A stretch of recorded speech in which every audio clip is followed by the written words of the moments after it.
Hello friends, I am so excited for this video. If you are new here, hi, my name is Emily, and I recently announced that my husband Justin and I are pregnant. So this is going to be a pregnancy Q&A video. It's probably going to be very chatty, very yappy, and I'm going to try to keep it 30 minutes or under, but we will see how we do. I have a bunch of questions that you guys asked over on Instagram, so if you're not following me there, I'll put my information right here, and it's going to be everything from were we trying, how did we find out, are we finding out the gender, symptoms, all the things. And then I think at the end I might include some just like life Q&A type questions, because there's a couple videos that I had intended to film, like different life, catch-ups, girl Q&A kind of thing, girl chats, whatever, and just have lingering questions I haven't answered for y'all. So I might put those at the end. If you are currently pregnant or trying to get pregnant or just reminiscing on your pregnancy, I hope you stick around for this video and just enjoy some chatty girl time. Okay, also, can we appreciate how beautiful this lighting is right now? Like, it's just glowy and golden.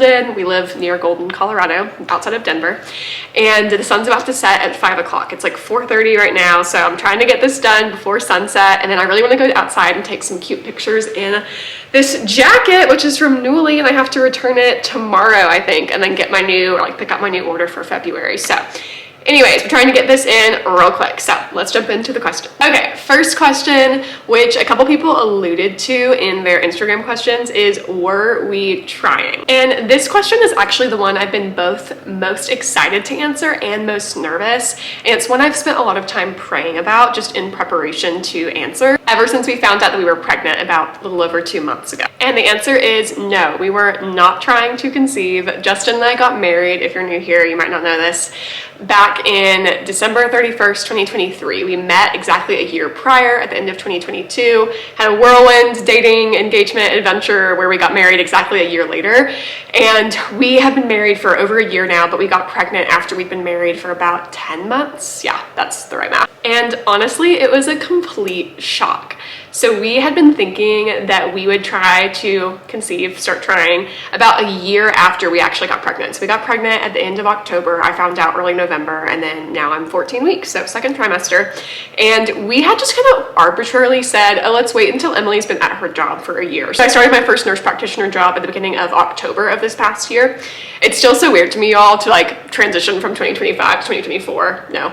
That's not right. 2024 to 2025. You know what I'm saying. Pregnancy brain is very real. I don't know why I'm nervous. I'm kind of nervous to answer this. So if I seem off, that's why. But I've been rehearsing my answer to this for a while. Basically, we were planning to start trying about a year after we actually got pregnant. Ever since the beginning of our marriage, we were like, okay, we are about to be intimate for the first time. We actually waited for marriage, and that was really important to us. And we knew once we were intimate, you can imagine what that means. I'm not going to say the actual words. I don't want anything to get banned or flagged or censored on YouTube. We knew that there's responsibility that comes with that. And no matter what type of birth control, contraception you're using, no matter how effective it's supposed to be, there's always a chance of pregnancy, and that's a responsibility that we're going to take on when we become intimate in that way. And so from that understanding, I would say we had this heart posture of being open to life, of being open to the possibility of creating new life, and trying to regard that area of our marriage with honor and respect, and just reality that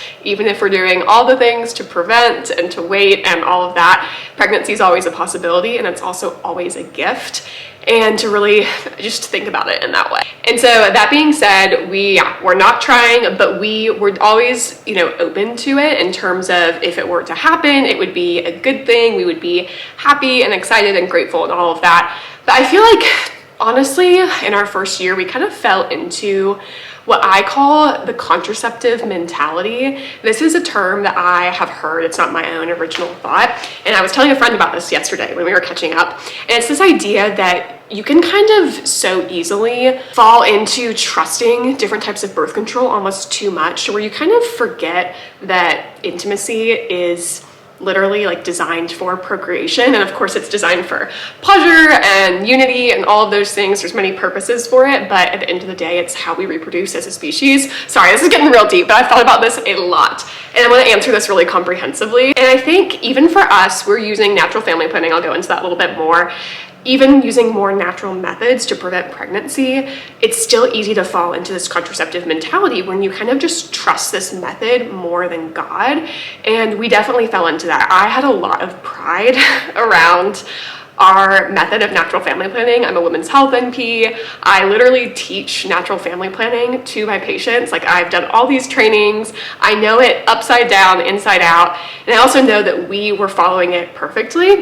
There's perfect use and typical use, and we were following it perfectly. And I had a lot of pride about that, to where I even kind of had this idea that we have to, you know, make it at least a year of marriage before we get pregnant, just to kind of prove to those people who don't believe in natural family planning and say, oh yeah, if you use that, watch you get pregnant, yada yada. And I honestly, like, I think I'm just now realizing this as I'm filming this. I don't know what God was doing. I probably will never understand why we got pregnant when we did until we get to heaven and I get to ask him all my questions.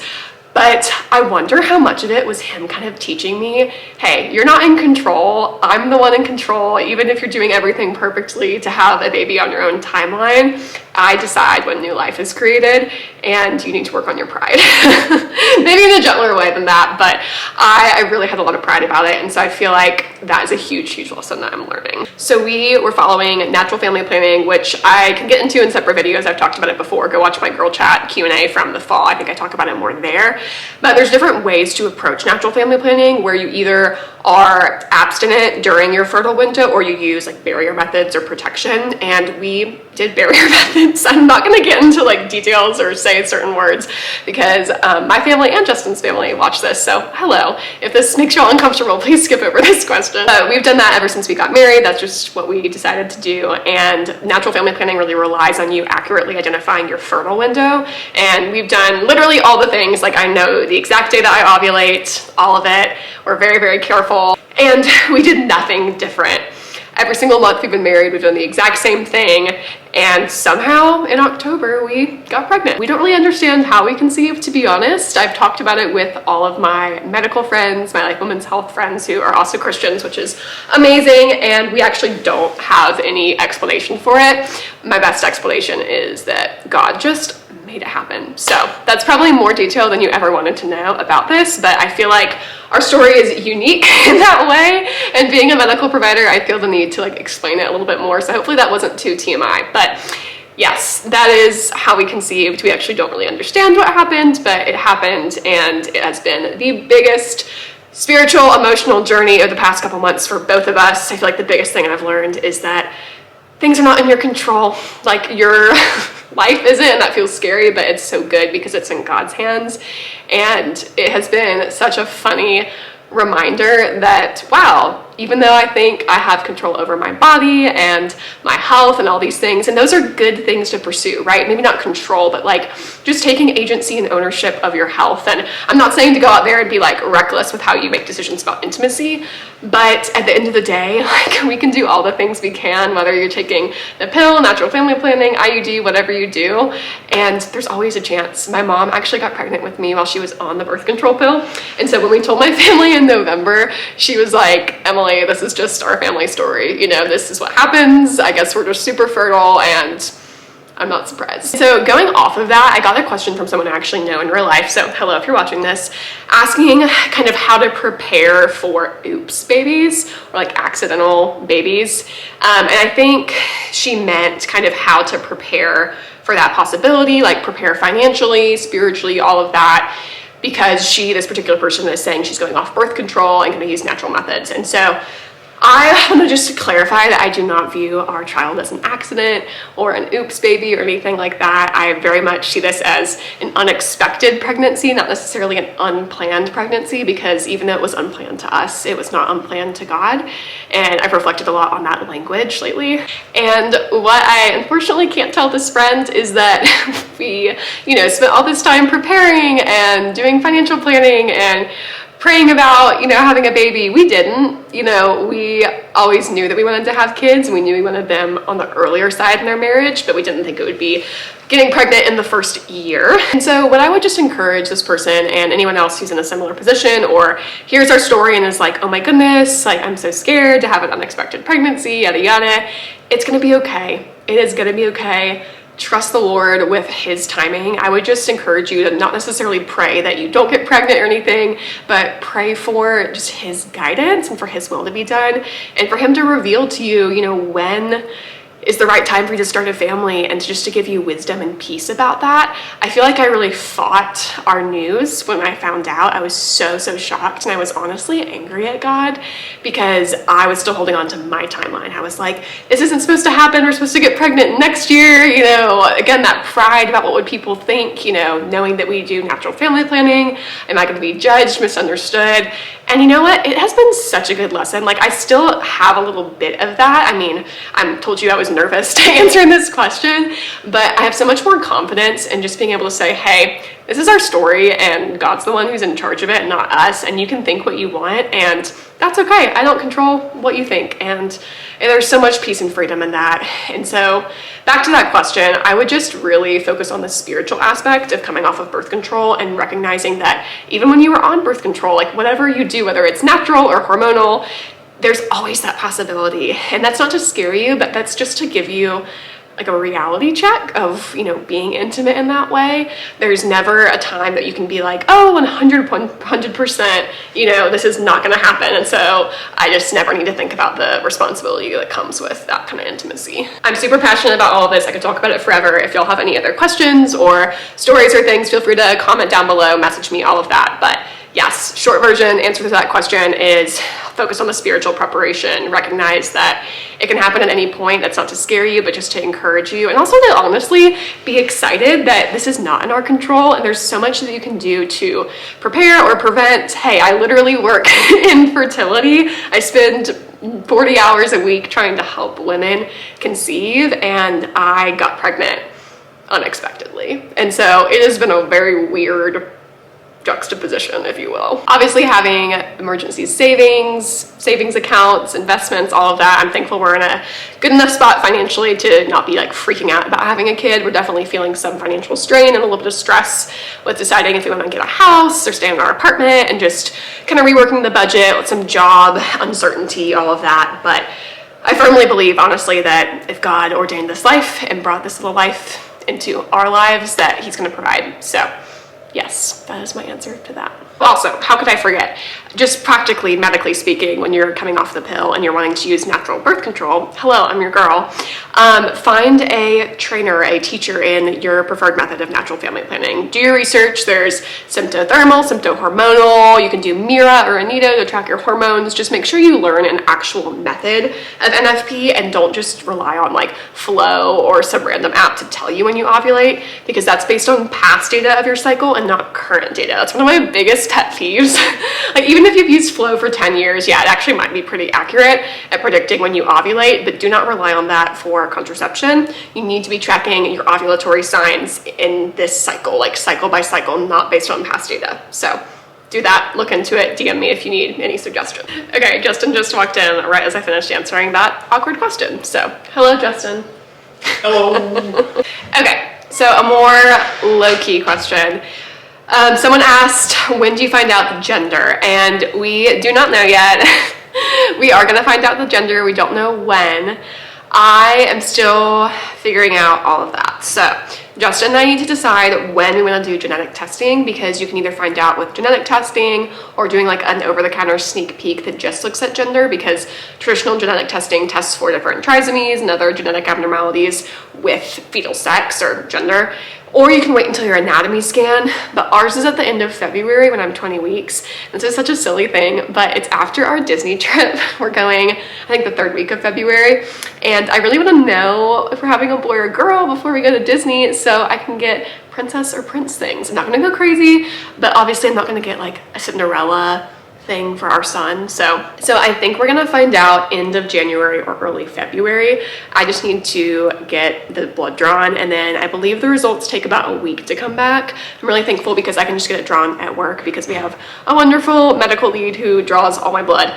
And we'll get those results back. I'm gonna send it to a friend so she can have the results, let us know that genetics look good, and then send the gender result to, I guess, like a Whole Foods or a bakery locally, because we wanna do one of those cakes where you take the wine glass. Actually, I have one right here. Also, I'm kind of out of breath, so please excuse me, pregnancy.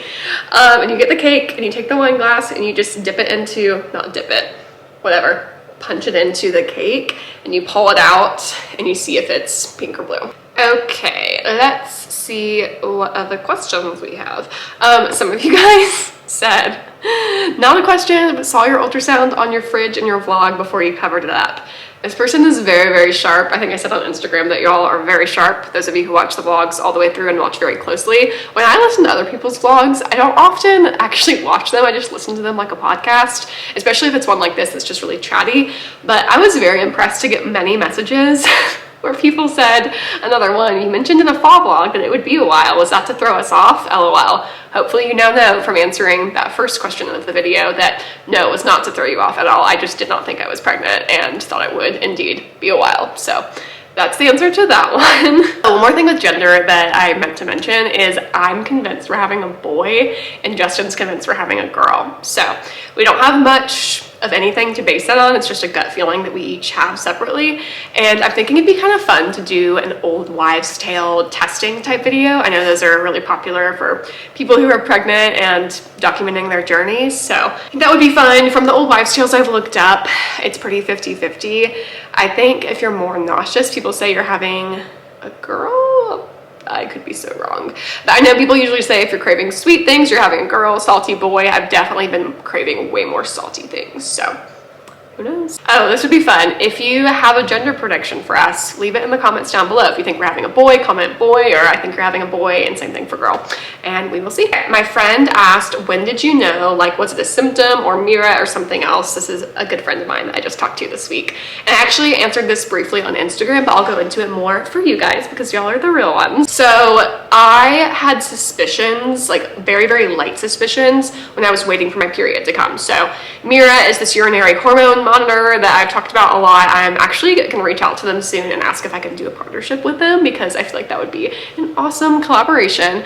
But I've been using it ever since April, I believe, because I toured my job, not toured, interviewed for my current job and learned about Mira and was totally hooked. We used it to kind of aid with natural family planning and just understand my hormones, help with hormone balance, all of that. And my progesterone is usually on the lower side for the luteal phase. This might get a little technical for some of y'all, but essentially you want your progesterone to be above a certain amount in your luteal phase to indicate that you did ovulate, because progesterone rises when you make a good corpus luteum, post-ovulation, yada yada. And mine has not always been like where it needs to be, and so I've been concerned that I haven't been consistently ovulating. All of that is to say, I really thought that we would have a hard time getting pregnant for many reasons that I will talk about other times. If you guys have been here for a while, you know I had an eating disorder in high school and college, and so all of this just feels very miraculous and amazing that we got pregnant so easily. But yeah, I was stalking my Mira as I do, and my progesterone went super, super high. I might actually insert a picture of it here. And I thought for a little bit that it was this new supplement I was taking called Vitex or Chase Tree Berry. And it's a supplement that's just a natural herb that helps to naturally raise progesterone by lowering prolactin. And I've been taking it for about 3 weeks just to see if it would help naturally boost my progesterone. Because another thing with progesterone, if it's too low, sometimes you're kind of burning it off with stress. There's a whole interesting biochemical pathway there. But I felt like my stress was pretty good, and so I tried this supplement, and we joke that taking Vitex is what got me pregnant, because for some reason that's the cycle we got pregnant on. So that's really the only thing different that we did. And my progesterone was super high, but Mira doesn't test for HCG, like the pregnancy hormone. So I was thinking, okay, this isn't for sure. Maybe it's a fluke thing. Maybe my hormones just got really balanced with the new supplement. And so I waited until my missed period, and I think I was day 33 or so, 33 to 35, I can't quite remember, I'd have to look at my app, when I thought, okay, this is a little bit late for me. I don't feel stressed, I don't feel like my period's coming. I had some mild cramping and breast tenderness, fatigue, kind of my normal stuff, but I didn't get my normal like day of cramping, usually right before my period starts and day of. And so I went and took a test. It was not my first test I've ever taken. I've taken a few in our marriage, just honestly for no reason other than paranoia and random symptoms where I thought maybe I'm pregnant, you know, random nausea, all of that, being a couple days late. And I took the test, and you guys, I was such a bad YouTuber because I didn't film it. Most people, you know, will take their camera or their phone and film them, you know, talking about why they're taking a test and actually taking it and their reaction. I don't know what I was thinking. I thought about filming it, but I also thought, no, there's no way it's positive. Why would I film it? But I think I filmed the other ones I took, the ones that were negative, you know, back in the spring and summer last year. I don't know. That was a silly mistake, and we will not do that next time when we are either trying to get pregnant or hopefully don't have another surprise pregnancy. But anyways, yes, that clip I have of Justin and I reacting was a couple minutes after it was positive. And I don't think I've shared that on here yet. I don't know where I want to put that in all of the pregnancy videos. I might do that as a compilation with like telling family and friends and all of that. I kind of want to do a sit-down video with me and Justin, but we'll see. So much content to film. Okay, I'm looking through and I think I have a couple more. One that was fun is what's your go-to self-care? And I guess this meant pregnancy self-care. Nothing in the first trimester. If you saw the reel I posted today, it was kind of like a getting my life together, doing things that make me feel good first trimester, getting out of a funk type of reel. It was actually really fun to make. And that was a good excuse to actually do those things because I had thought, okay, today we're gonna finally, you know, we always make the bed, but like me make the bed myself, just me, do my full skincare, do self-tanner, go to the gym, wear a fun outfit, like shower. Again, I shower, but you know, doing all these things like normal human routines that I was doing pre-pregnancy, and have, you know, meals and go grocery shopping and wear a cute outfit and just kind of feel put together. That is going to be my new self-care routine. That is what I really need to do. Nothing fancy. Honestly, first trimester was purely survival. I'm considering doing a separate first trimester recap video. If you guys want that, comment below, let me know, message me, text me, whatever. But I don't know if I've talked about it enough, you know, in the first trimester vlog and this video, but sometimes it's fun to recap like all the specific symptoms week by week because, you know, I have been keeping very close track. I have a whole note on my phone where it's like, this week, this day, you know, week 7, halfway through the week, this happened. So maybe I will do that now that I think about it. But yeah, don't really have go-to self-care. We're working on that second trimester. Last question is kind of a two-parter, but let me see. She asked, did Justin change habits like eat healthy diet, no alcohol, limit caffeine leading up to my pregnancy? I've heard men doing that makes the sperm healthy and limits morning sickness, LOL. I've actually never heard that. That's kind of interesting. I've seen it on social media a couple times, but I haven't heard that in the medical space, but I'll have to ask my boss who's an OB. No, again, because we were not trying, neither of us made any particularly large lifestyle changes. Justin's a really healthy guy in general, and neither of us really drink that much or have excessive caffeine.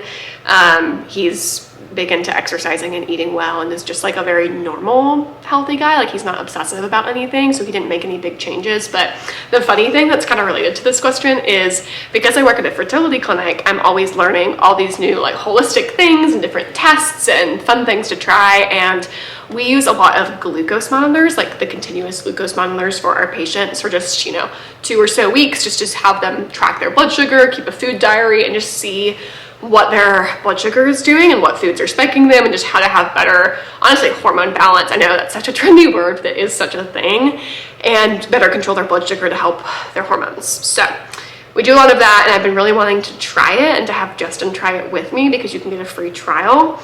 And I keep bringing it up to him, and before we conceived, he was like, oh my goodness, like, I don't know if I'm gonna do this, you know, that just sounds like a lot, but we were considering it. And then once we got pregnant, he was like, oh, thank God. Oh my goodness, you know, I don't need to do this glucose monitoring, because part of my motivation was to just see how we were doing health-wise before, you know, thinking about conceiving the next year. And so he was like, oh, thank God, you're not gonna make me go on a 90-day sugar fast. So we did not do anything like that. But speaking of the glucose monitoring, I think we might do it at some point. I feel like it might be a little not fun for me just because I have not been eating well first trimester. I feel like I've been eating a lot more balanced lately, and so it could just be interesting, but I don't know. I feel like pregnancy, when it comes to nutrition, is really survival and listening to your body and all of that. So it might not be something that's super helpful right now, but I do want to do it one day. Okay, it is clearly getting a bit dark. The sun is actively setting right now, and I'm pretty sure I answered all of the questions. I think a couple people messaged me, but I think I still covered all of that. I kind of had the narrative in my mind of how to cover everything. So that is that, and thank you guys so much for watching, for submitting great questions. I am gonna do those separate life questions in a different video. I'm sorry. I know several of y'all have been waiting on me to answer things about Colorado and nurse practitioner life and all the things, finding a church, all of the stuff that is in my mind because I remember those questions. But honestly, I've been talking for 30 minutes at least, and I need to go cook dinner and it's getting dark. So stay tuned. Let me know down below, or message or text. I said this so many times, but a lot of my friends who have my number watch this. Let me know if you want monthly catch-up videos like this, like a coffee chat or a girl chat, and I can just do a little question sticker every month, and I can talk about pregnancy, faith, marriage, Colorado, nurse practitioner life, lifestyle things, what have you, because I think that would be really fun, and I love chatting with y'all, and it's nice to just like do little check-ins and answer random questions. I get lots of random questions randomly, and it's nice to just kind of pull them all together. So let me know if you're interested in that. And now I'm tired, I need some water, and I'm gonna go make some pasta. Pasta? HelloFresh pasta. Okay, have a good night, guys. Love y'all. See you later.